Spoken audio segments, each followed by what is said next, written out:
love you, Lord, for your mercy never fails me. All my days I've been held in your hands. From the moment that I wake up till I lay my head, I will sing of the goodness of God. All my life you have been faithful. All my life you have been so, so good. With every breath that I am able, I will sing of the goodness of God. I love your voice. You have led me through the fire and in darkest night. You are close like no other. I've known you as a father. I've known you as a friend. I have lived in the goodness of God. All my life you have been faithful. All my life you have been so, so good. With every breath that I am able, I will sing of the goodness of God.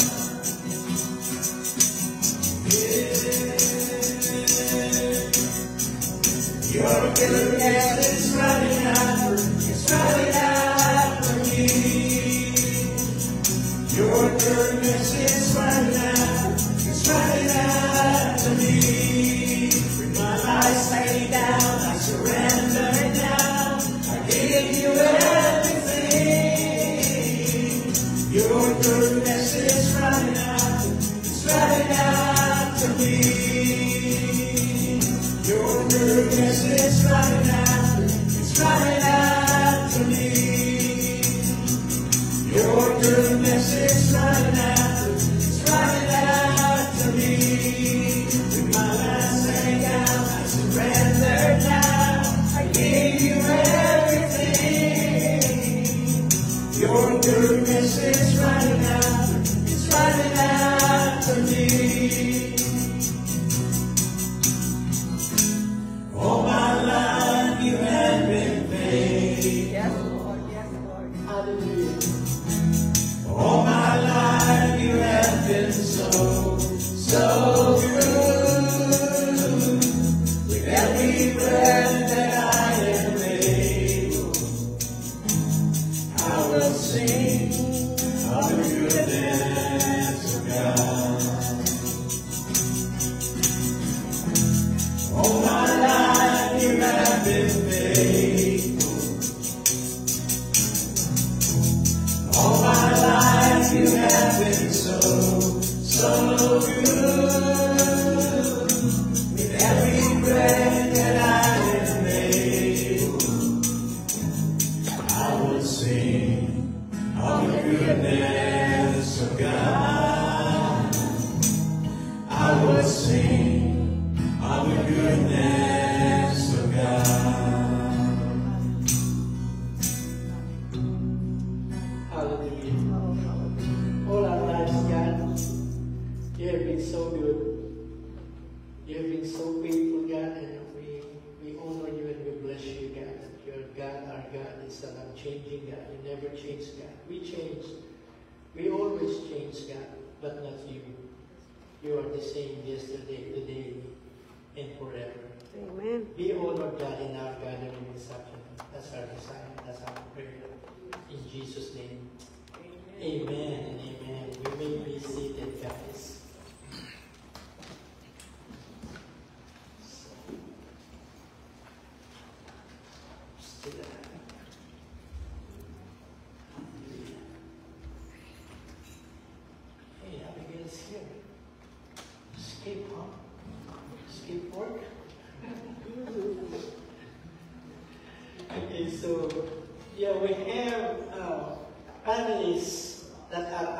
town, out of state. And then we have also friends who are sick.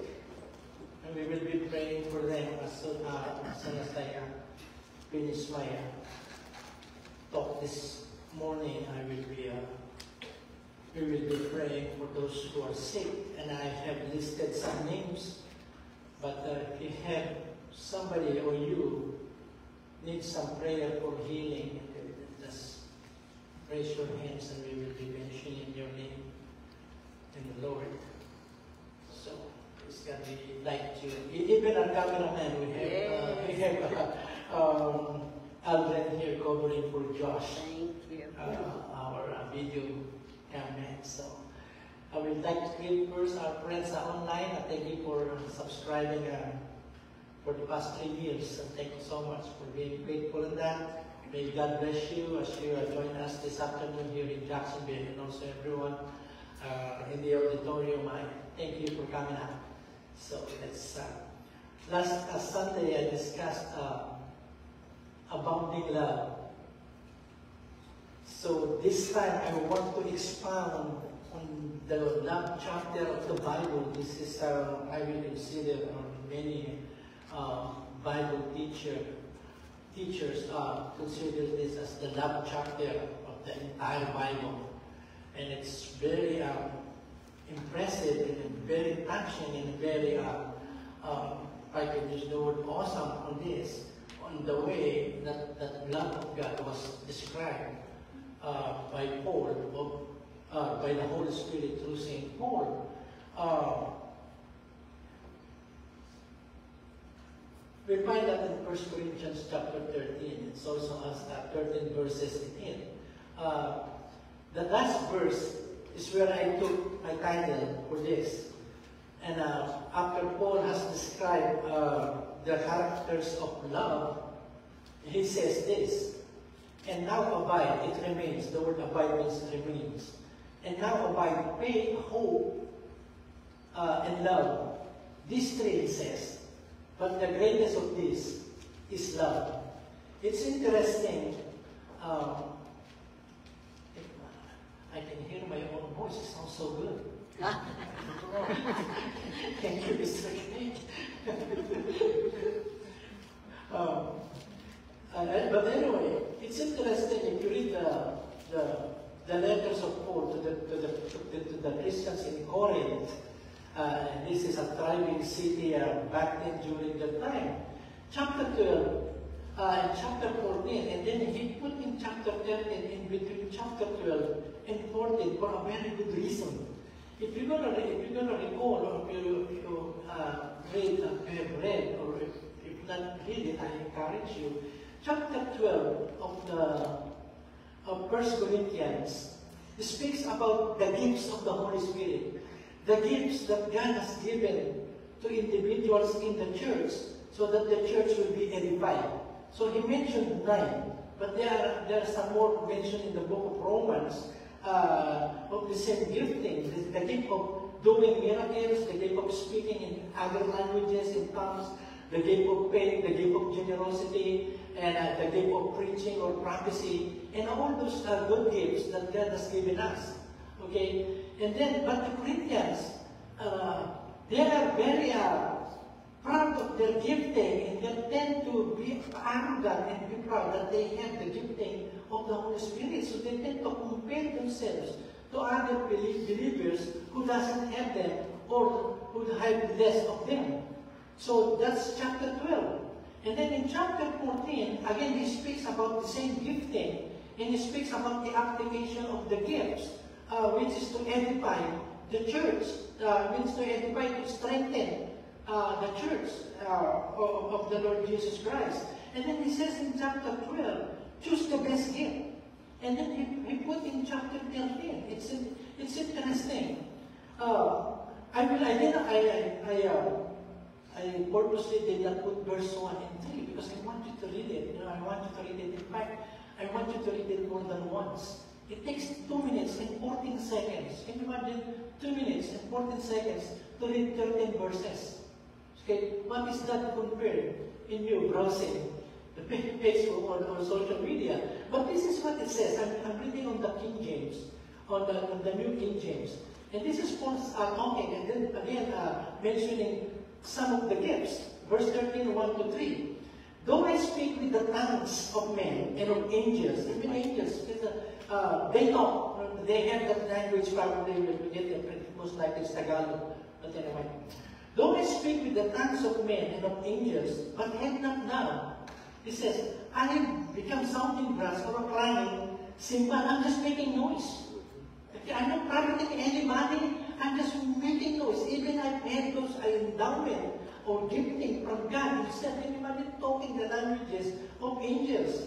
And then in verse 2, and though I have the gift of prophecy, okay, that is preaching the word of God, preaching the word of God, or properly interpreting the word of God. And though I have the gift of prophecy and understand all mysteries, all secrets, and all knowledge, and though I have all faith, he said all faith, so that I could remove mountains, but have not love, I'm nothing. You see, it is possible for a believer or for believers to be gifted, so gifted. Obviously, they are gifted, and yet they operate and they are motivated not with the love that Paul is telling us in this chapter. And then he says, if you are not motivated, you are not moved by the love of God, then everything else is nothing, zero. Okay, and then he goes even on verse 3. And though I bestow all my goods, remember what he told that young rich young ruler, sell everything that you got and give them to the poor. And then he says here, and though I bestow all my goods or give my goods to feed the poor, that's philanthropy. Okay, that's charity. In fact, the King James Version used the word charity for love. Okay, but the more appropriate is the word love, and we will explain on that. And though I bestow all my goods to feed the poor, and though I give my body to be burned, but have not love, it profits me nothing. In the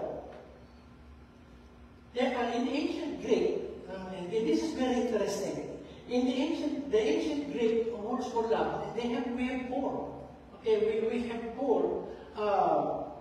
That is the eros, the storge, the philia, philia, philia, and then the last is the agape. The eros came from the Greek god of sex and love, and that's where we get our English word erotic. It's about sex, okay. And then the other word, Greek word that is used for love is storge. It is more of a love between parents and children and parents. This is a very nice relational love. Okay, and then the third is philia. It's more of a friendship, brotherly love. Philadelphia, it means love, brotherly love. And then the last is agape. It's interesting. I said that the Greek word is so interesting. The Greek language is very rich, unlike the English word. And they said that the Greek language has 5 million words and 70 million word names. In fact, most of our scientific names are derived from Greek words, like philosophy, philia, love, sophie is Sophia, that's wisdom. Philosophy, love of wisdom. And then pharmacy and all of those words that we use in our English language. Can you imagine 70 million word types? And then many English words have Greek roots. The English language has only according to Oxford English Dictionary, the English language only got about 170,000 words. And 47,000 are obsolete words. So they just give different meanings to some existing words. Like in English, back then, when we were growing up, if you said, I saw a mouse, that's a four-legged animal. But not anymore. I have a mouse. You see? So it just added a description, but it's the same word. Oh, we have just burned a lot of logs.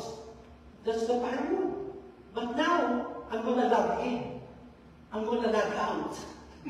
So that's the computer, that's the technology that we are living now. So it's very rich, and God is so smart that if He wants to convey the truth to many people, He has to use a language that has what? That has a specific word for specific meanings. Like if you remember, when Jesus Christ was talking to Peter after the resurrection, you remember Peter denied the Lord how many times? 3 times. 3 times, right? He denied the Lord 3 times. And then when Jesus Christ resurrected, he confronted, or he talked to Peter, and he asked Peter, Peter, do you love me more than this? The word that Jesus Christ used, do you love me, is agapao, agape. Do you agape me? So, and Peter knows that word. But when Peter responded back, he said, I love you, Lord. But in the original it says, I believe you, Lord. You're my friend. That's all what he's saying. He's not answering that I love you to say, if you hit the prayer of Hannah, he said, help us to love one another the way you have loved us. But then he answered the question, do you agape? Do you agape me? And he says, Lord, I believe you. I just love you as a friend. And then Jesus Christ has to repeat for the second time, do you love me, Peter? I said, I believe you. And then the third time, he says, do you love me, Peter? So you can see that in the English, there is no distinction. It's L-O-V-E.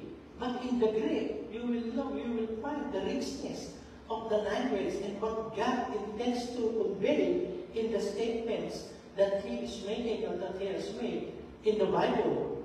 Okay, now let's do, that's why it's Greek, and also one of the reasons why it's Greek. During the time under the Roman Greco Empire, most of the population, most of the people of the world, in the known world back then, they speak Greek.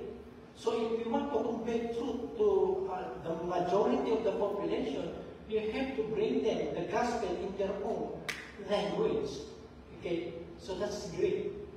But I will not go on much about the Greek one. But let's go to 4, verse 4 of 1 Corinthians 4 to 8. I put there 1 to 8, but actually it's 4 to 8. And like I said, I took this in the New King James translation of the Bible. Okay, so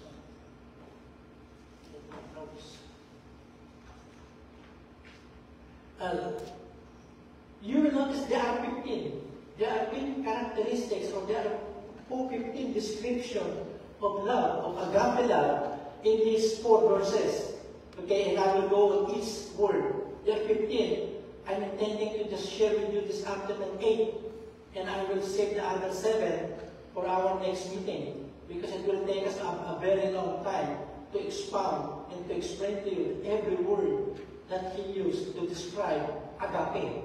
He says, love suffers long and is kind. Love does not envy. Love does not parade itself. It's not arrogant or puffed up.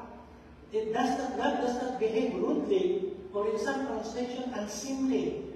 Does not seek its own, it's not provoked, or in some King James says easily provoked. Madaling nagagalit. Keeps no account, thinks no evil, does not rejoice in iniquity, but rejoices in the truth. Bears all things, believes all things, hopes all things, endures all things.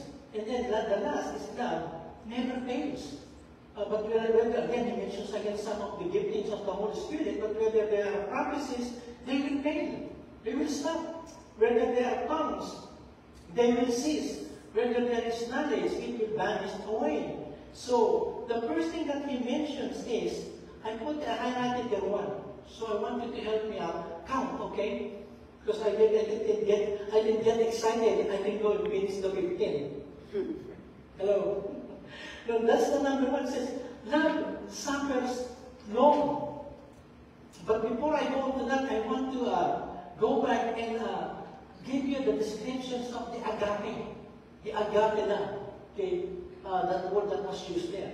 Agape is a divine love. It comes from God. It's not a human kind of love. Agape is a divine love that gives and gives and gives.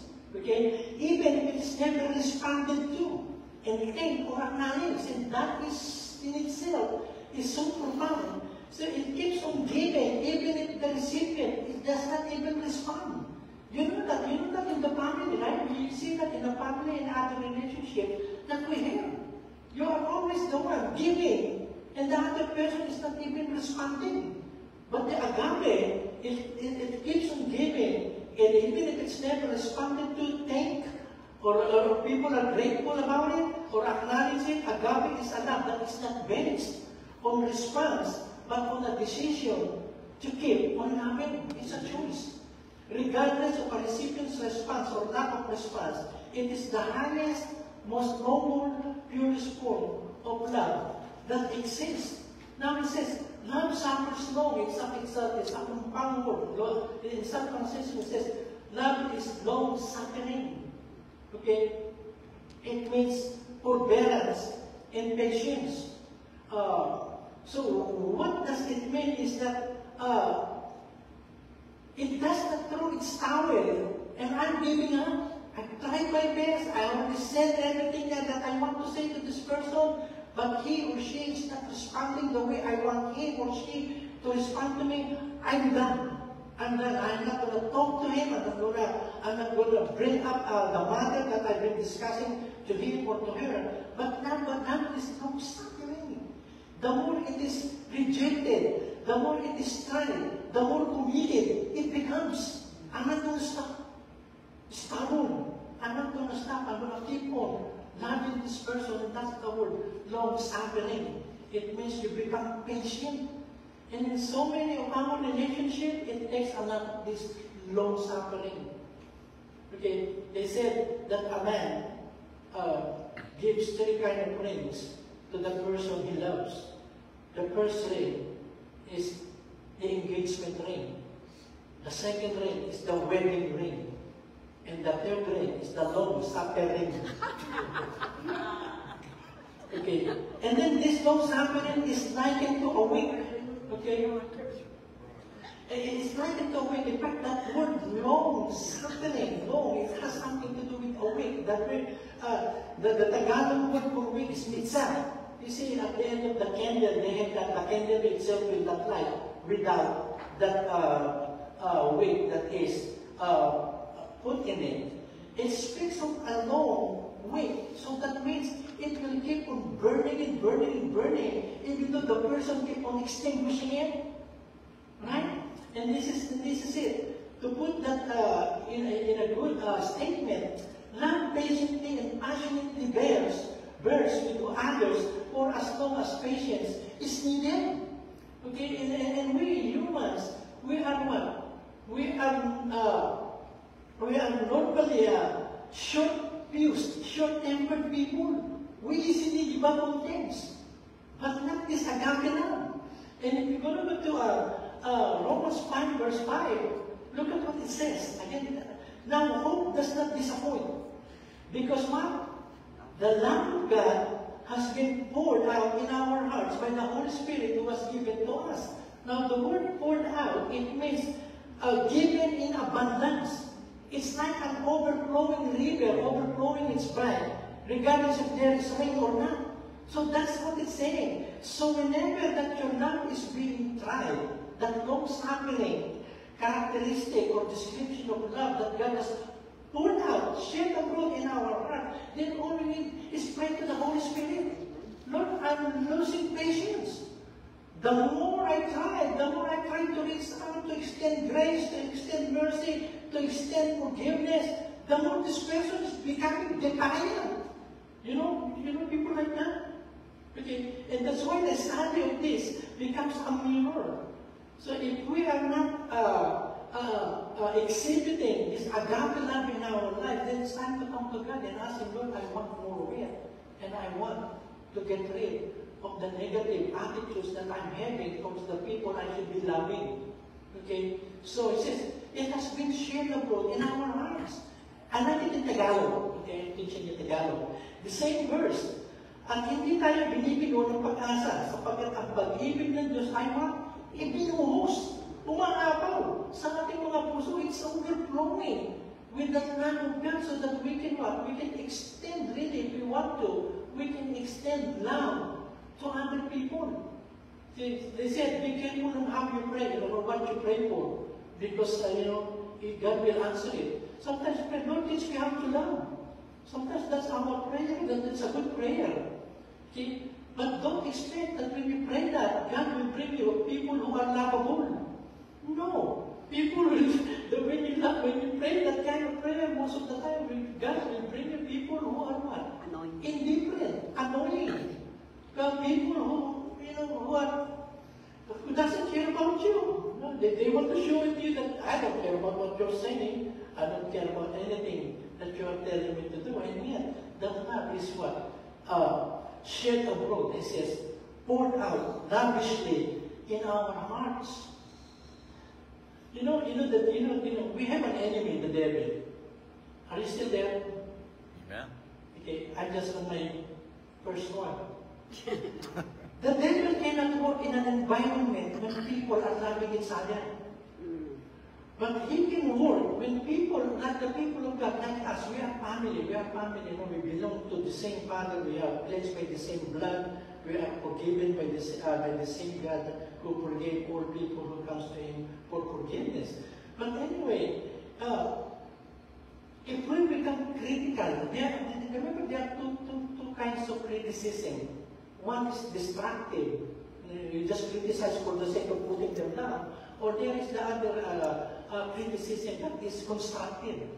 You are criticizing somebody else because you want that somebody to get better. Okay? But most of the time we are more prone in criticizing for the sake of putting down other people. And sometimes we stab people at the back. That's what they call the Bible, backbiting. When you are talking to him or to her face to face, you show yourself good and kind and very friendly. But as soon as that person turns his back, that kind of person is blah blah blah or she's blah blah. That's backstabbing. And the devil can work on those bad criticism. They can talk about those gossip and all those negative things. But if we are exhibiting and exercising the agape love in our life, He has no room for us. Okay? Because the Bible tells us that love covers a multitude of sin. So that the first one is long-suffering. And we can always pray the Holy Spirit to help us on that. And the second is this. Love suffers long. And the second one, love is kind. Now, the word kind, it means to be adaptable or compliant to the needs of others. In Tagalog, ang iniisip mo ay yung ikabubuti ng kapwa mo, hindi mo sarili mo. It's not a selfish love. It's always taking the initiative to consider others better than yourself. So the word kind means to be adaptable, madaling nakikibaya or compliant to the needs of others. When agape is working in your life, you don't demand that others be like you. How can you be like me? Can you see me? I'm successful. How can you be like me? That's not kindness. Okay? Instead, agape makes you want to bend over backwards. Okay? To bend over backwards to become what others need you to be for them. That's the word kind. Portrays a willingness to serve and to change in order to meet the needs of others. This kindness is completely opposite of selfishness and self-centeredness. Now, the word bend over backwards, it is a medium that means to work very hard to accomplish something, especially to help someone or make them happy. Now, this kind of love, description of love, it doesn't demand others. Rather, it is so focused on the needs of others that it bends over backwards to become what others need it to be.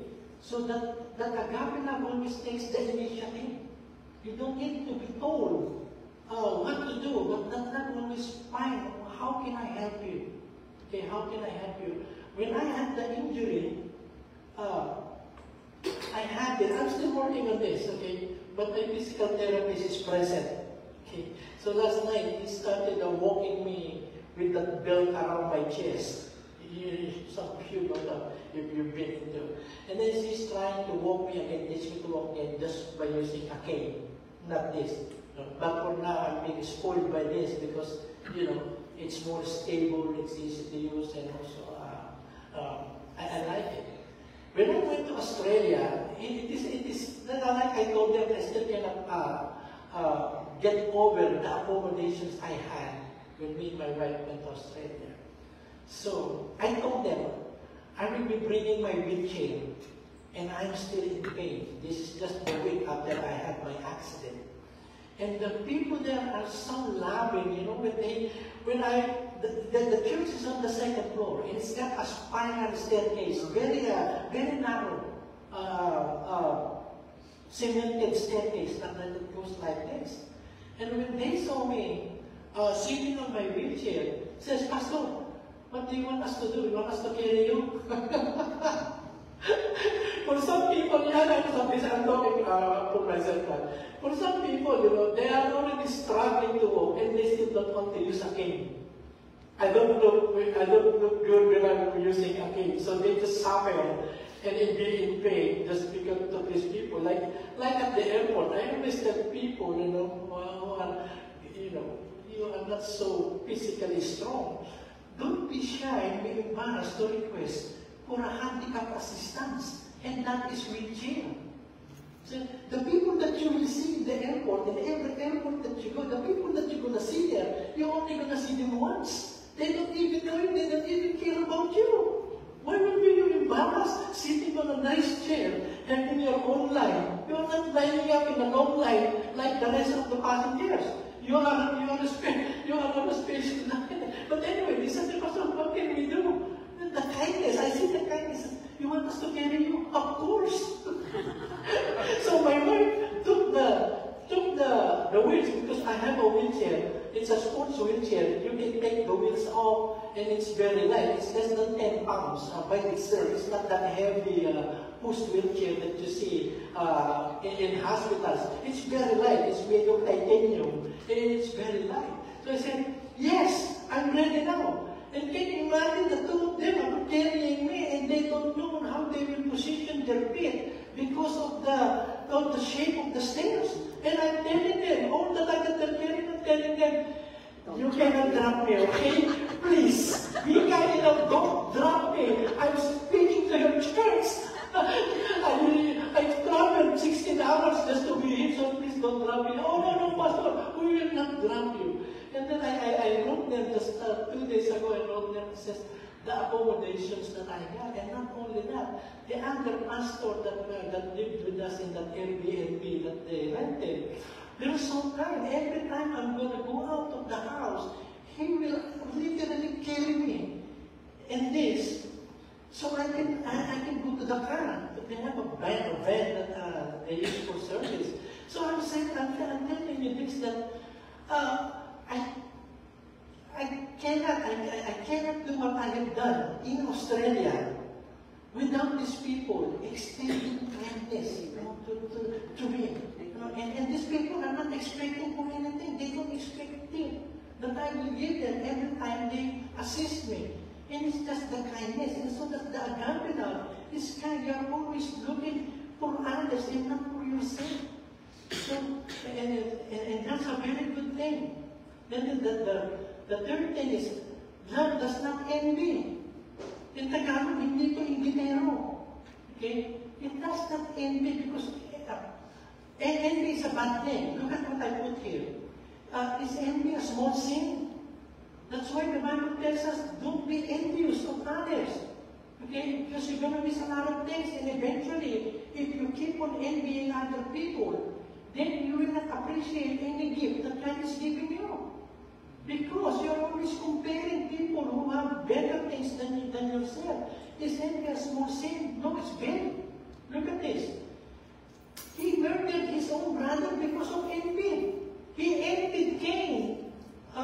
Cain envied Abel because his sacrifice was accepted by God. It's because of envy. And it what? It ended up in murder.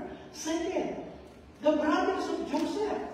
Joseph was only a teenager. They said he could have been a 17-year-old young person when he was sold by his brothers to slavery. Can you imagine? In fact, they were thinking to kill him.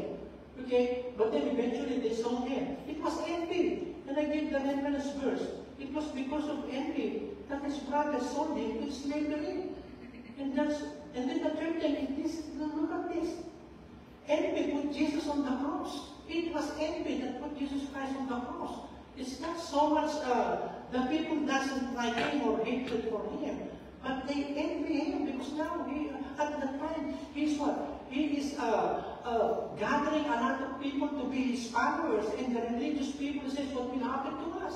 We are losing membership.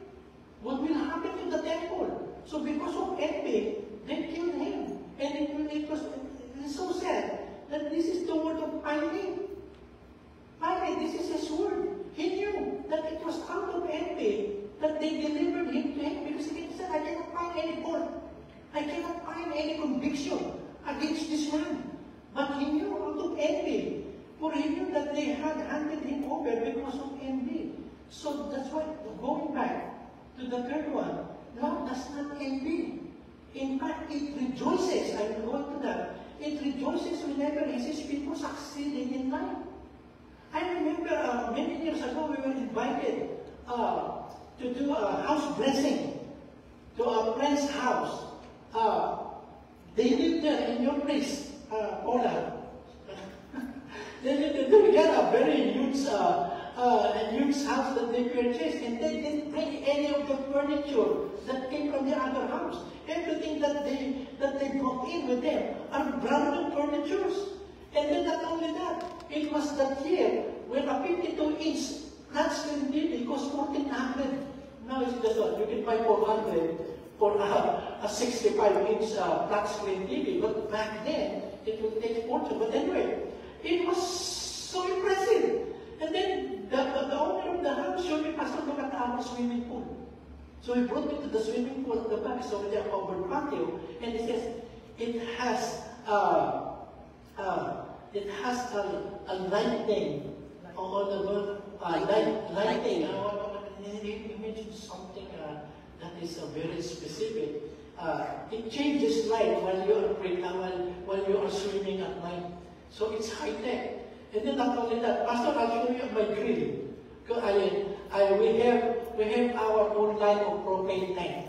So we do not buy tank, but we have it.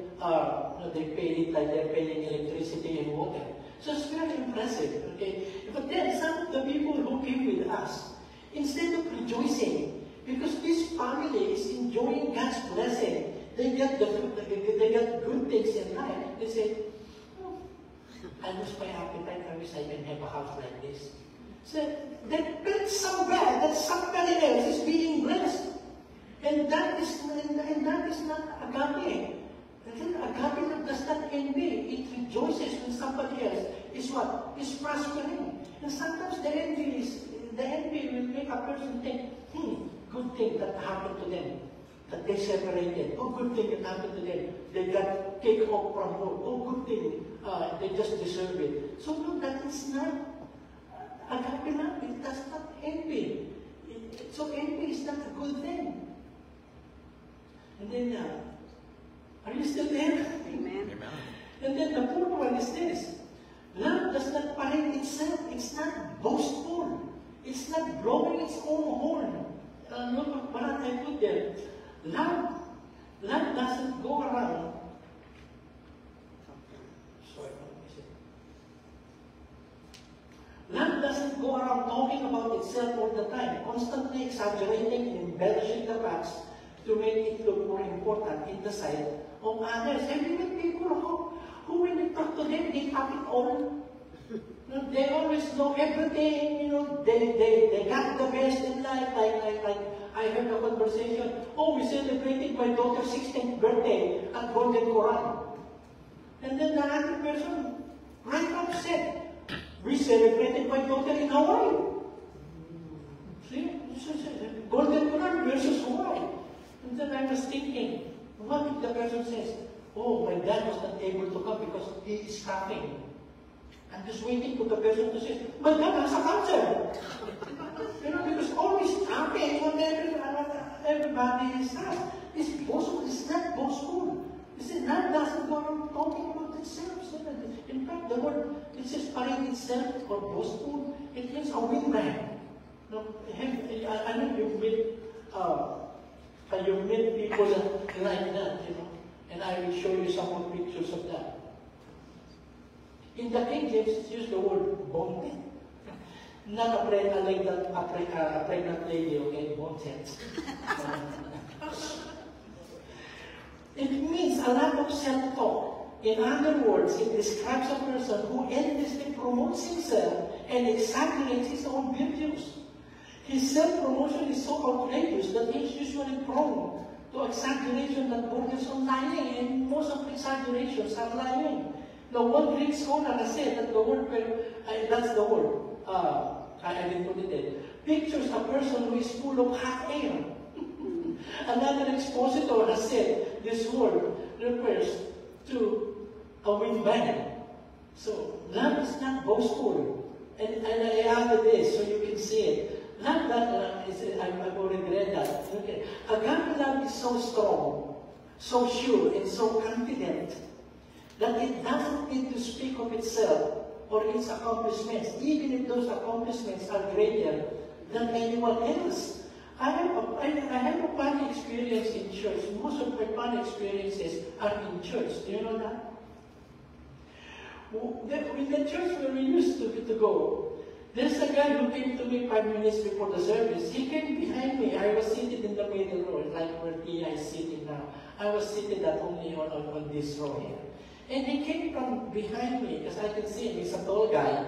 And he did like this to me. Hey, Pastor Ed. So I look up to him. He said, I'm not boasting, but this is Rolex. And he showed me a gold watch Rolex. This is Rolex. And then, I responded so quick. And then saw him. I got one too. This is Timex. This is Timex. What time you got? 11:30. I got 11:30. What's the difference? Your Rolex gives you 11:30. My Timex, $6.50. Back then at Little Chang. You know Little Chang? That convenience store? Now it's they're in Wawa and all of those things. So you don't need to boast. You don't need to do, but that's the way he came to me. He wanted to say it. Because we know families, we know individuals in that church who are really rich, but they never talk much that they have a lot of money and that they can travel to wherever place in the world they don't travel. They're just quiet. But then there is this boastful, and then another one which is also the same, the number 3, is that I'm proud. It means to be proud, to be swollen, or to be inflated. Thus this word biblically paints the picture of a person who is filled with pride. And God hates arrogance. Love does not behave in a prideful, arrogant, haughty, superior, snooty, snobbish, or charismatic. That's not agape. Do you know this guy? Yes. Some of you from the Philippines, you know this guy, but some of you, I will introduce him to you. He's already dead. He's a popular actor in the Philippines in the 60s and in the 70s. His name is Rod Navarro. He is known for his arrogance. Yes. I saw him in person. And they made a commercial about him that matches his arrogant personality. And it's about the electric fan. Okay? And they call it super honey. Super yabang. Okay? And that's it. Every time he talks, even the way he dressed, and even the way he malign and defend people, okay, it's so bad. And then, I said, so honey, and then you meet people like this, right? Know it all. They know it all. Every topic that you can discuss, you can talk about sports, and they know a lot of it. You can talk about cooking, they know a lot of cooking. You can talk about accounting, they know accounting and engineering. So, you mean, there are a lot of these people. And that's not agape in Tagalog. Huh? Alam ko lahat yan. I know it all. Hindi tinagamit ko lang. This is what do you see? A shallow river flowing. And they have a saying in English that's exactly the same in Tagalog. Shallow waters are noisy. Deep waters are silent. How true, right? People are humble. Mayabang. They just talk a lot of talk. They want to broadcast everything that they think that will make them better than a lot of people. I don't know if you mean that. And if you're a Christian, you know, I know that, I know all of those things. No, that's not true. There is no such thing as you know everything. There's no such thing. And then I put a lot of, a number of, you know this? Yes. Trumpo, no? Spinning top. So when my daughter saw the Tagalog for spinning top, oh, that's Trump? No, that's not Trump. It is spelled like his last name, but we call it in Tagalog, Trumpo. And if you will notice, the shape of the spinning top, it has a big head and a very tiny nail that is attached to it. So the rope, you will wrap around it, and then it's got a holder, and once you release it, that thing will keep on spinning. And it will keep spinning depending on how you throw it. And if you throw it right, it will spin probably for 2 or 3 minutes without stopping. But anyway, once it stops spinning, what happened? It goes down on its head. That's what happens to arrogant people. Most of the time, napakahiya. They get embarrassed by the same thing that they are boasting themselves of because people will find out. Hello? It's a small world that we live in. Some people will boast, I got this and I got that, and then you found out, oh, he doesn't own, he doesn't own the place. He was just renting it from his brother, but it's not his own. So that it is not, love is not puffed up. Hindi mo siya arrogante. Don't be that. We have somebody in our work, he's the stress engineer. Oh, where mine works. He knows him. He's got a big head. It's physically big head. Okay? But he's very smart. He's our stress engineer. They're the one testing the product before we ship it to Boeing. But then, my other friend, his name is Mickey, he calls him Grande de Cabeza. You know, that's Spanish. Grande means big. Cabeza means head. Grande de Cabeza. So the person thinks it's a good word, but no, it's bad. In Spanish, it means big head. No, it's not funny. It's putting down other people. That's not agape. Then the number 6, I'm about to be done. Love does not behave rudely. It means unseemly. Love is not rude and discourteous. It is not careless or thoughtless, nor does it carry on in a passion that would be considered insensitive to others. In Tagalog, ito hindi bastos o walang ganon. Okay? And it used the word unseemly. That's the King James. It is an old word that means to act in an unbecoming manner, bastos. It suggests a person who is tactless or thoughtless. Have you met people who are tactless in their words? You know, I made this an example in my previous preachings. You know, there was a lady it used to be Good Lion. There's no more Good Lion now. I think they are bankrupt or they changed their name. But anyway, this lady saw another lady in the ice cream section of that store. And she thought that's her friend because it resembles, you know, the shape and the dress.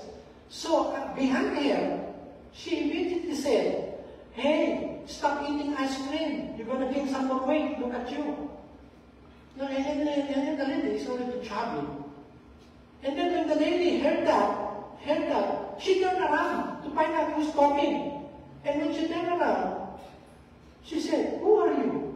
And then the lady who said, "You are chubby. You don't think you can rush them." I went, "Oh, I'm sorry. I thought you are my friend."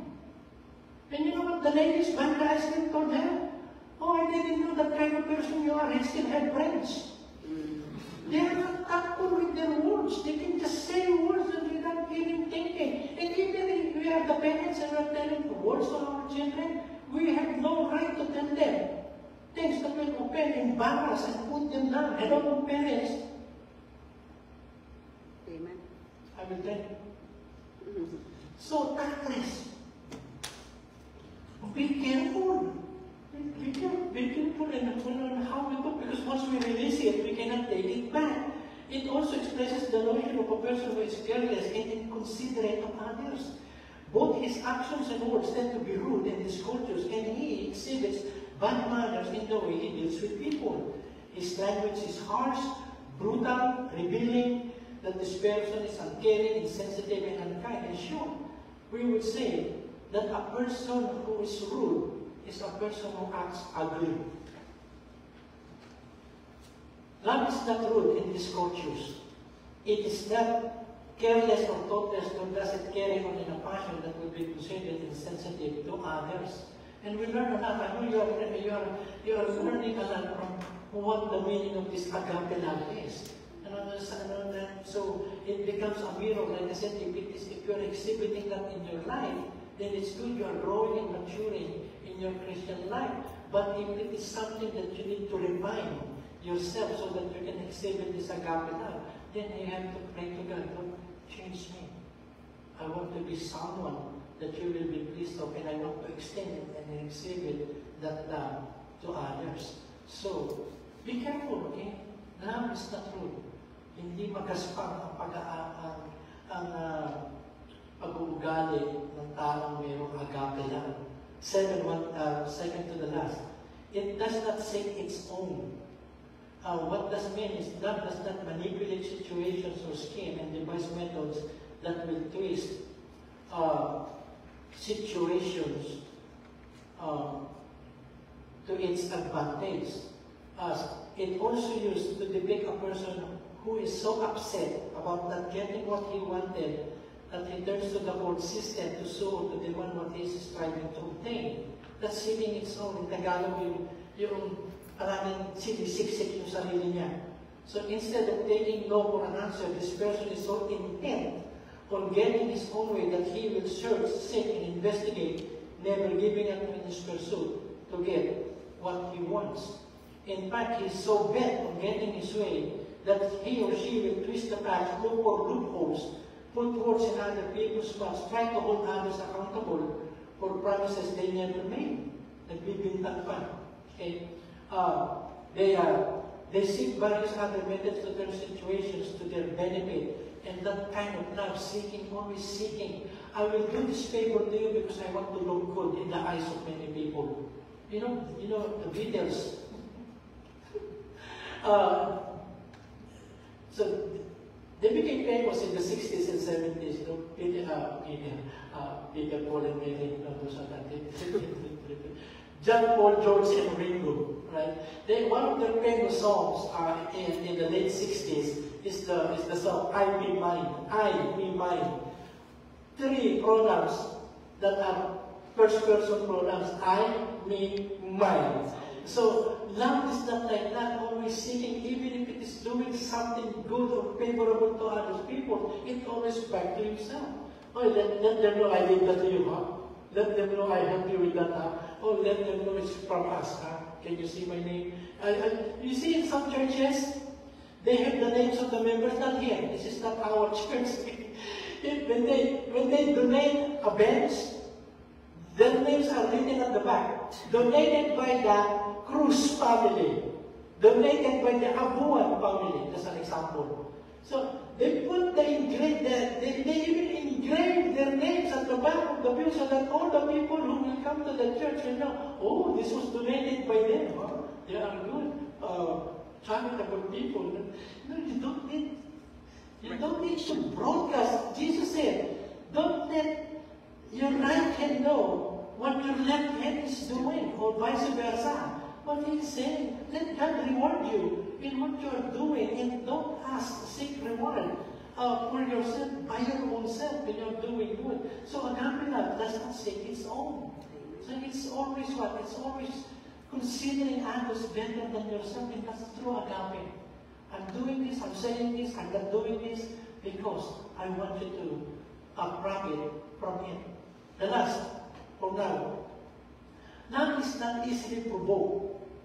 Hindi madaling naiinis, nasusuya. Hello? Meron mga taong pikon. They can easily be provoked. Sometimes it's not even a provocation. The word provoke is a very good word. Okay? That provoke has something to do with some people with a sharp stick And they keep poking some people until they cannot hold it anymore. They become angry and they're going to end up in a fight. That's what that provoke is. So love is not like this, it's not like that, it's gentle. Love does not deliberately engage actions or speak words that are so sure. They cause an ugly or violent response. That will happen when you keep on provoking people to the point that they will get mad and angry and you end up fighting with them. Love, understand, is not easily provoked. They said that the word easily is not even in the New King James. The writer of the New King James Version of the Bible, you know the history of the King James? It was written in 1611 in honor of King James. Okay? So, it's in honor of them. And they said that one of the characteristic of King James is that he is easily provoked. That's why they added the word easily. That means that there is no patience. Just right up, he will flare up and he will get angry because he is being angered by, by almost anything. But love is not like that. Love is not easily provoked. So love is what? It is long-suffering, it is kind, it does not envy, it is not cruel, it is not boastful, it does not seek its own, it does not parade itself. And that's the kind of love. And when they exhibit that kind of love, many people are drawn to the Lord. And not only that, you will be the one to profit by the many good attributes of this agape love. For God so agape the world that He gave His only begotten Son. By this shall all men know that you are my followers if you have agape for one another. So God bless us, God. We thank you for your words. We thank you, God, for this many descriptions of your agape love that you have richly, abundantly, and lavishly poured out in our hearts. God, we have that capacity, Lord, to extend that love to others. Whenever, God, we see one, whenever there's an opportunity or an awareness for us to extend this kind of love, God, may you be honored. And may the person, God, see you from above, Lord, that you are the only source of this kind of love, the agape kind of love. We bless you and love you in Jesus' name. Amen. So, read it again, 1 Corinthians, and I will continue.